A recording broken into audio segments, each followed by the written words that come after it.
Good afternoon. Welcome to the February 25th, 2026 meeting of the Revenues Subcommittee. Today we have 4 bills on our agenda: House Bill 694, House Bill 851, House Bill 735, and House Bill 595. Colleagues, please note that first bill I listed, House Bill 694, we're going to hold on to, and we actually are not going to be taking up today, but it was advertised on our agenda, so I want to be transparent about that. So we have 3 other bills that are on for discussion and possible voting during our session today. And let's start with House Bill 851. This was the legislation we heard from Delegate Forbes that clarifies the legal status for the Maryland Statewide Independent Living Council. Really, this is just a technical clarification that is required to align with federal regulations and to allow this body, which assists Marylanders who have a disability to live full and independent lives, to comply with federal regulations and also to allow them to take grant money. No amendments on this bill. George, did I miss anything? There's no fiscal note on this bill either. You were correct. You got everything. Okay.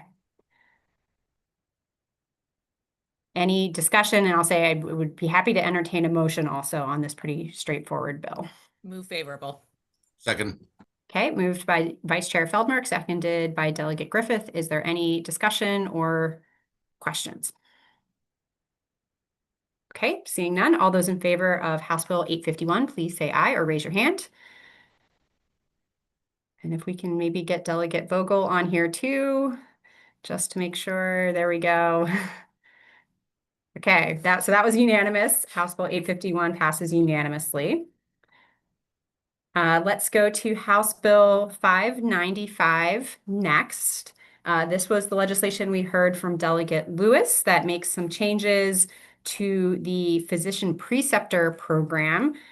This is a income tax credit, a non-refundable income tax credit that physicians who are training basically new student doctors in high needs parts of our state can receive a tax credit for their work on this, assuming that they are not otherwise paid for the training that they are doing. It's been a program that's been around for a few years.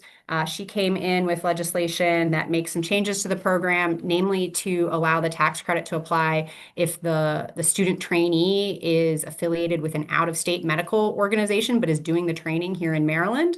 And then second, to slightly reduce the number of hours of training from 100 to 90 hours that the rotation has to consist of for the physician to be eligible for the credit.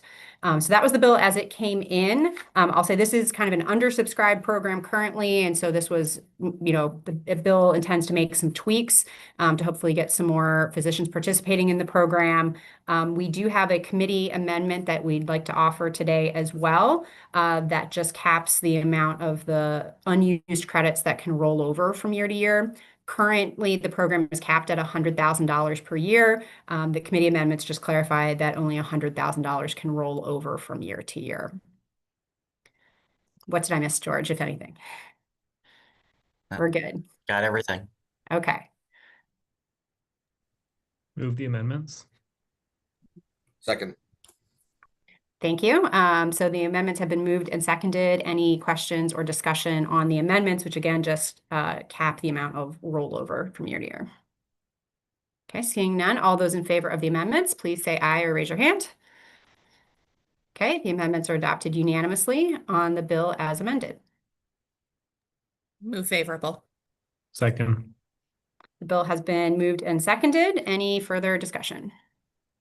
Seeing none, all those in favor of House Bill 595 as amended, please say aye or raise your hand. And that one also passes unanimously. Okay, our last bill for today is House Bill 735. This is legislation that I am sponsoring. It has to do with our state's Earned Income Tax Credit Assistance Program. Basically, that program was supposed to actually be in effect starting this year, but the Comptroller's Office is unable to implement the program because of some federal changes, and this bill would push off the program for 5 years, and in the meantime, direct the Comptroller's Office to come back to the legislature with some additional ideas of what they can be doing to basically expand outreach on the Earned Income Tax Credit. And the Comptroller's Office has said that they can do that with existing resources. The bill does not have a fiscal note. And Matt is here from the Comptroller's office if there's questions. Happy to take a motion on the bill if there is no discussion. Favorable.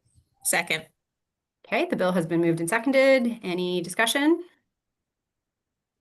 All those in favor, Madam please say Chair, aye. are- Oh, I'm sorry. Yes, Delegate Vogel. What are the federal changes? Matt, go ahead. Sure. Yeah, I'm happy to answer that. So, we had specifically, there's a provision that relates to being able to notify, at the time of filing, notify eligible filers who did not claim the credit and then provide a form where they can sort of retroactively claim the credit. We had intended to tie this in with the IRS Direct File program, which had done a lot of work to, on the federal side, expand accessibility and ease of claiming these credits, these federal credits. And so we've been working a lot with the Code for America folks that on the federal direct file program to tie in our own work on the state side with that. Unfortunately, in late, I think it was November or December, that the federal government officially announced that they have terminated the IRS direct file program. Thank you. Thank you. Other questions or discussion? Okay, all those in favor of House Bill 735, please say aye or raise your hand. Okay, that one also passes unanimously. Thank you, colleagues. That's it for this week. I had previously said to please hold on to a time for Friday afternoon after our committee briefing. That is no longer the case. You can remove that hold from your calendar. So that is it for today. We are adjourned. Thank you all.